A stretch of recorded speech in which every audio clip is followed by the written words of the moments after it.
बंगाल की खाड़ी के ऊपर 23 अक्टूबर तक चक्रवाती तूफान आने की आशंका जताई गई है।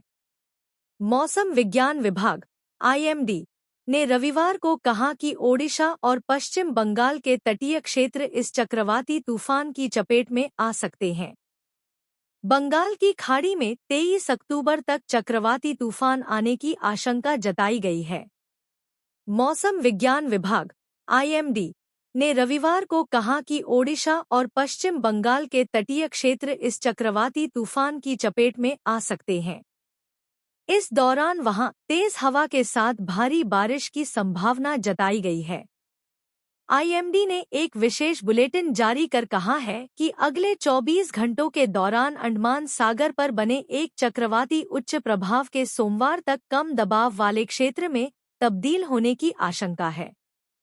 बुलेटिन के मुताबिक इस मौसम प्रणाली के पश्चिमोत्तर पश्चिम दिशा की ओर बढ़ने और 22 अक्टूबर की सुबह तक अवदाब में तब्दील होने व 23 अक्टूबर तक पूर्व मध्य बंगाल की खाड़ी के ऊपर चक्रवाती तूफान में तब्दील होने की आशंका है।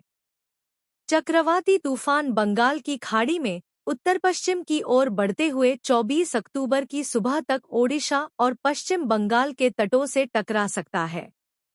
आईएमडी के महानिदेशक मृत्युंजय महापात्र ने कहा कि मौसम की यह प्रणाली एक गंभीर चक्रवाती तूफान का रूप ले सकती है। उन्होंने एक स्थानीय टीवी चैनल से बातचीत में कहा कि तटीय क्षेत्र में कुछ स्थानों पर 24 से 25 अक्टूबर को 20 सेंटीमीटर बारिश हो सकती है। बारिश की तीव्रता 20 से 30 सेंटीमीटर तक और कुछ स्थानों पर 30 से अधिक भी हो सकती है। उन्होंने कहा कि आईएमडी ने भूस्खलन की आशंका वाले स्थानों और तीव्रता के बारे में कोई पूर्वानुमान नहीं लगाया है। बुलेटिन में कहा गया है कि पश्चिम बंगाल और आंध्र प्रदेश में भी हल्की से मध्यम बारिश होने की आशंका है। मछुआरों को 21 अक्टूबर तक तट पर लौटने की सलाह। आईएमडी ने कहा कि चक्रवाती तूफान के प्रभाव से ओडिशा और पश्चिम बंगाल के तटीय क्षेत्रों में 23 से 25 अक्टूबर तक भारी वर्षा हो सकती है। मछुआरों को 21 अक्टूबर तक तट से लौटने की सलाह दी गई है। 120 किलोमीटर प्रति घंटे तक की रफ्तार से चलेगी हवा। ओडिशा पश्चिम बंगाल के तटों पर 23 अक्टूबर की शाम से 50 से 60 किलोमीटर प्रति घंटे की गति से तूफानी हवाएं चल सकती हैं। 24 अक्टूबर की रात से 25 अक्टूबर की सुबह तक ये हवाएं धीरे धीरे बढ़कर 100 से 110 किमी प्रति घंटे और 120 किलोमीटर प्रति घंटे तक पहुंच जाएगी। आईएमडी ने कहा कि इस अवधि के दौरान समुद्र की स्थिति असामान्य रहने की संभावना है। उत्तराखंड चक्रवात के आंशिक असर से अक्टूबर में पारा 30 के पार बरकरार।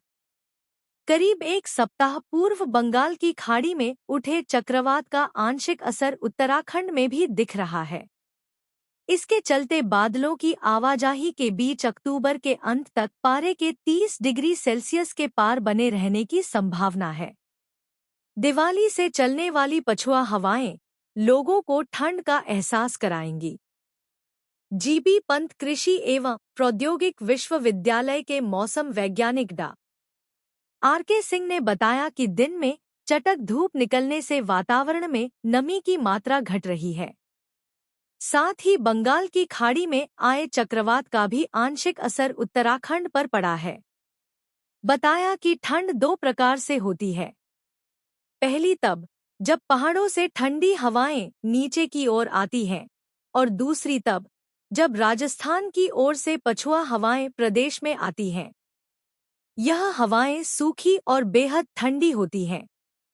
अभी प्रदेश में दक्षिण पूर्वी एवं दक्षिण पश्चिमी हवाएं चल रही हैं। अक्टूबर अंत से दिवाली के आसपास राजस्थान की ओर से पछुआ हवाएं चलने की संभावना है। इसके बाद से ठंड में इजाफा होगा और लोग कंपने पर मजबूर हो जाएंगे। लानीना प्रभाव से इस बार पड़ेगी कड़ाके की ठंड। मौसम वैज्ञानिक डॉ. सिंह ने बताया कि अल्नीनो का प्रभाव अब समाप्त हो चुका है।